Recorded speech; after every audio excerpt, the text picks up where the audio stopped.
नमस्कार, मी प्रणाली भोसले. माझे कोकणच्या बातमीपत्रात आपल्या सर्वांचं मनपूर्वक स्वागत करते. बातमीपत्राला सुरुवात करण्याआधी पाहूयात हेडलाईन्स. मुंबई गोवा महामार्गावर भीषण अपघात, डंपरच्या धडकेत दुचाकीस्वाराचा जागीच मृत्यू, दादर सागरी पोलिसांकडून तपास सुरू. भोसले घाटात भीषण अपघात, कंटेनर 150 फूट दरीत कोसळला. भीषण अपघातात चालक गंभीर जखमी, महामार्गावर प्रवाशांचा सुरक्षेचा प्रश्न ऐरणीवर. चिपळूणच्या बाजारपेठेला मिळणार उभारी, चिपळूण रस्ते रुंदीकरणाला मोठा प्रतिसाद. 105 कोटींचा भव्य विकास प्रकल्प, शहर विकासासाठी व्यापारी सरसावले. आणि सिंधुदुर्ग जिल्ह्यातील साई भक्तांसाठी आनंदाची बातमी, कुडाळ शिर्डी नवीन बस सुरू, साई भक्तांसाठी थेट प्रवासाची सोय. पाहुयात सविस्तर वृत्त.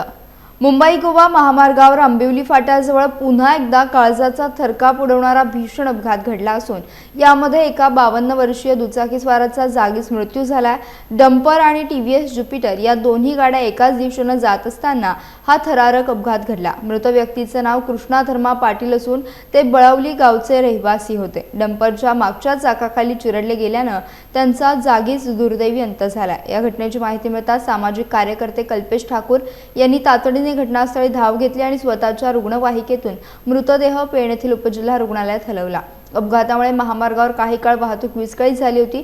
दादर सागरी पोलीस तात्काळ घटनास्थळी दाखल झाले. त्यांनी अपघाताचा रीतसर पंचनामा केला आहे. मात्र हा अपघात नेमका कशामुळे झाला याचं नेमकं कारण अद्याप समजू शकलेलं नाही. पोलीस सध्या संपूर्ण प्रकरणाचा सखोल तपास करत असून घटनेमुळे परिसरात मोठी शोककळा पसरली आहे.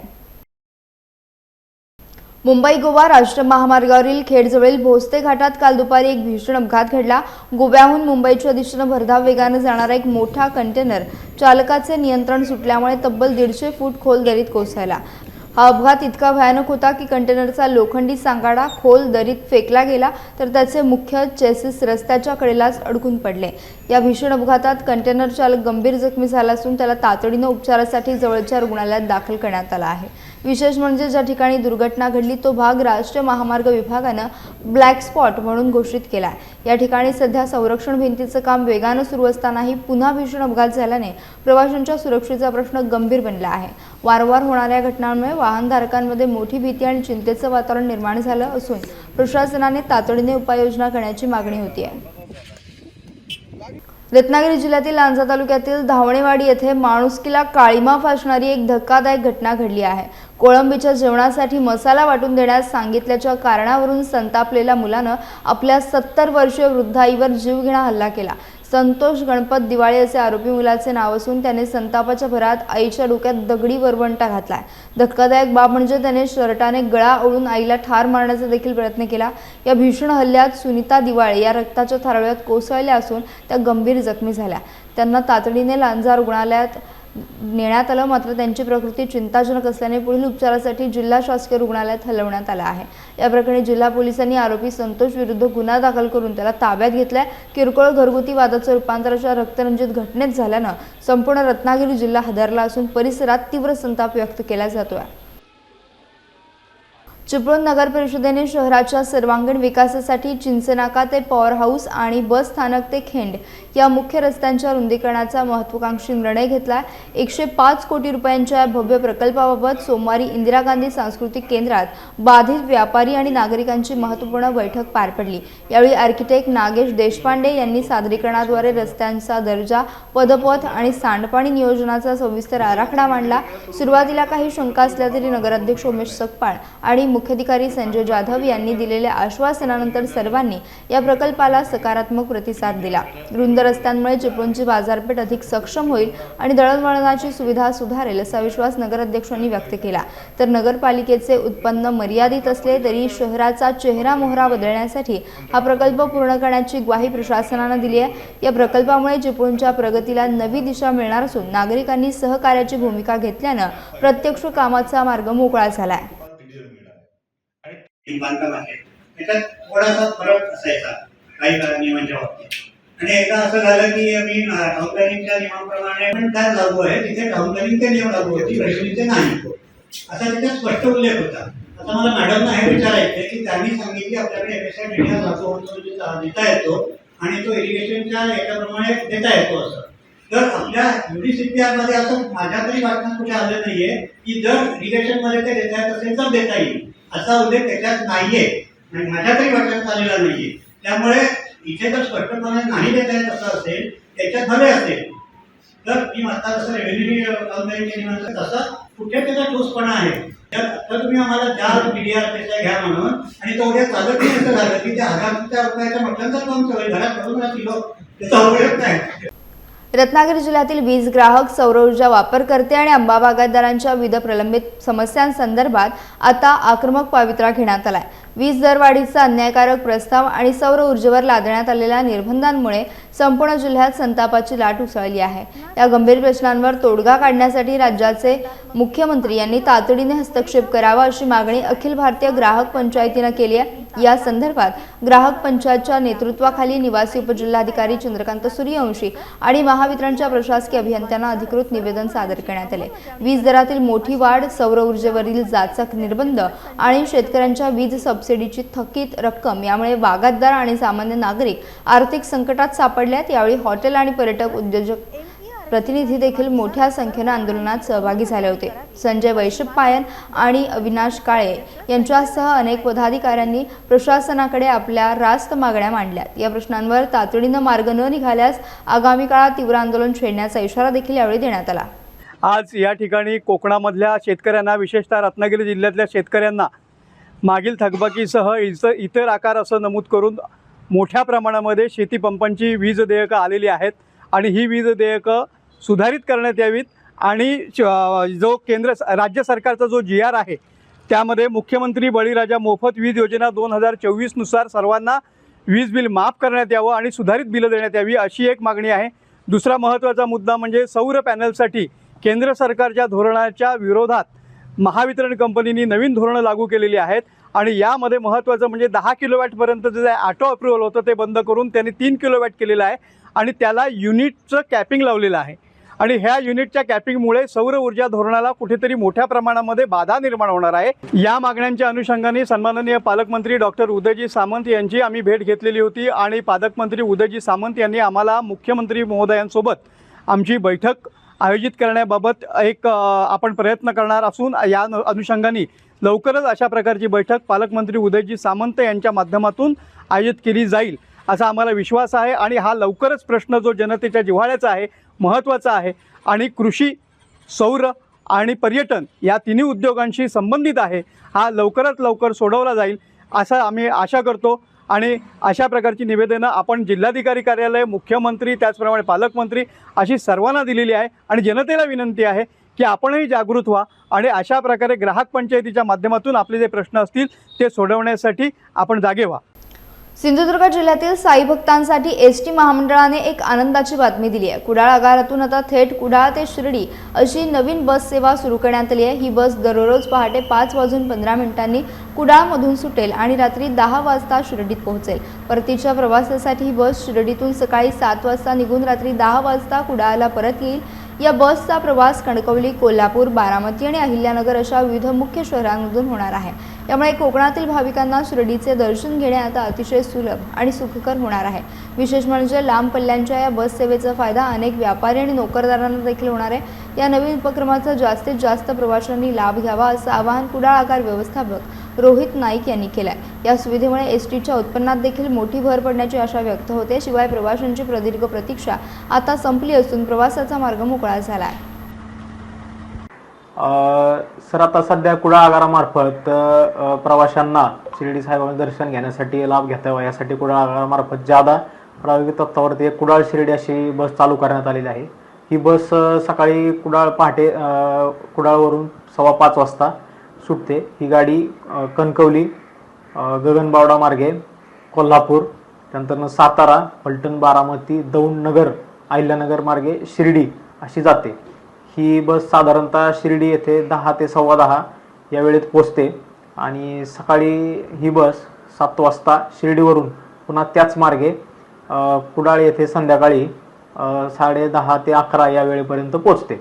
तरी सदर बससाठी प्रवाशांचा प्रतिसाद जे परीक्षा चालू असल्यामुळे थोडासा अत्यल्प पण तरी तो जास्त प्रमाणात चांगला आहे. तरी ही बसचा ह्या बसचा बऱ्याच प्रवाशांनी जास्तीत जास्त लाभ घ्यावा असं आवाहन आगारामार्फत करण्यात येत आहे. मध्य पूर्वेतील युद्धजन्य परिस्थितीचा परिणाम आता इंधन बाजारावर दिसू लागला असून LPG गॅस सिलेंडरच्या दरात वाढ झाली आहे. त्याचबरोबर रत्नागिरी जिल्ह्यातील अनेक भागात गॅसचा तुटवडा जाणवू लागल्यानं ग्राहकांमध्ये चिंता निर्माण झाली आहे. गॅस कंपन्यांकडून स्थानिक गॅस एजन्सींना तात्पुरत्या सूचना देण्यात आल्या. त्यानुसार व्यावसायिक LPG गॅसचे वितरण सध्या मर्यादित ठेवण्याचे निर्देश देण्यात आले. तसेच घरगुती सिलेंडर घेतल्यानंतर किमान 1 महिना पूर्ण झाल्याशिवाय दुसरा सिलेंडर देऊ नये अशा सूचना देण्यात आल्या आहेत. दरम्यान रत्नागिरी जिल्ह्यातील काही गॅस एजन्सींकडे केवळ पुढील 3 दिवस पुरेल इतकाच साठा शिल्लक असल्याची माहिती समोर आली आहे. त्यामुळे परिस्थिती नियंत्रणात येण्यासाठी प्रशासन आणि गॅस कंपन्यांकडून पुढील उपाययोजना केल्या जाण्याची शक्यता आहे. मार्च महिना सुरू झाला असतानाही रत्नागिरी जिल्ह्यात हापूस आंब्याची बाजारातील आवक अपेक्षेप्रमाणे झालेली नाही. गेल्या वर्षाच्या तुलनेत यंदा तब्बल 1 महिना उशिरानं रत्नागिरी हापूस स्थानिक बाजारपेठेत दाखल झालाय. त्यामुळे व्यापारी आणि ग्राहकांसह बागायतदारांमध्ये देखील चिंता व्यक्त केली जाते. बदलत्या हवामानाचा आंबा पिकावर मोठा परिणाम झाल्याचं चित्र सध्या दिसत आहे. नोव्हेंबरपर्यंत झालेला पाऊस, ऑक्टोबरमधील कमी उष्णता आणि डिसेंबरपासून सुरू झालेली थंडी यामुळे आंब्याचा मोहर आणि फळधारणेला मोठा फटका बसला. यंदा अनेक बागांमध्ये झाडांवर केवळ 10 ते 15% आंबेच लागले असल्याची माहिती बागायतदारांनी दिली आहे. परिणामी यंदा हापूस आंब्याचे उत्पादन घटण्याची शक्यता असून बाजारातील दरही वाढण्याची शक्यता व्यक्त केली जाते आहे. रत्नागिरी जिल्ह्यातील राजापूर पंचायत समितीच्या सभापती आणि उपसभापती पदाची निवडणूक नुकतीच पार पडली. येथील किसान भवन सभागृहात पार पडलेल्या निवडणुकीत साखरी नाटे पंचायत समिती गणाच्या सदस्या नंदिनी नितीन कदम यांची सभापतीपदी निवड करण्यात आली. त्याचबरोबर उपसभापती पदाची महत्त्वाची जबाबदारी अभिजित गुरव यांच्याकडे सोपवण्यात आली आहे. या दोन्ही निवडीनंतर कार्यकर्त्यांमध्ये मोठ्या आनंदाचे वातावरण असून परिसरात गुलालाची उधळण करत जल्लोष करण्यात येत आहे. निवडणूक निर्णय अधिकाऱ्यांनी या निवडीची अधिकृत घोषणा करताच सर्व स्तरातून नवनियुक्त पदाधिकाऱ्यांवर अभिनंदनाचा वर्षाव होतोय. राजापूरच्या शाश्वत विकासासाठी आणि ग्रामीण भागातील प्रलंबित प्रश्नांना वाचा फोडण्यासाठी हे नवीन नेतृत्व सक्षमपणे काम करेल अशी आशा सर्वसामान्य नागरिकांकडून व्यक्त केली जाते. प्रशासकीय कामांना योग्य गती देण्यासाठी ही निवड अत्यंत महत्त्वाची मानली जात आहे. नवनियुक्त सभापती नंदिनी कदम यांनी यावेळी सर्वांचे आभार मानले. तालुक्याच्या सर्वांगीण प्रगतीसाठी आपण कटिबद्ध असल्याचे आवर्जून सांगितले. रत्नागिरी जिल्ह्यातील लांजा तालुक्यात पंचायत समितीच्या सभापती आणि उपसभापती पदाची निवडणूक सोमवारी अत्यंत उत्साहात आणि बिनविरोध पार पडली. या निवडणुकीत सभापतीपदी मानसी आंबेकर तर उपसभापतीपदी आदेश आंबोळकर यांची अधिकृत निवड करण्यात आली आहे. आमदार किरण सामंत यांच्या नेतृत्वाखाली शिवसेनेनं पंचायत समितीच्या सर्व 8ही जागा जिंकून निर्विवाद वर्चस्व प्रस्थापित केलं होतं. त्यामुळे या निवडी केवळ औपचारिकता होत्या. निवडणूक निर्णय अधिकारी वंदना खरमाळे यांनी दोन्ही नवनिर्वाचित पदाधिकाऱ्यांना निवडीचे प्रमाणपत्र दिले.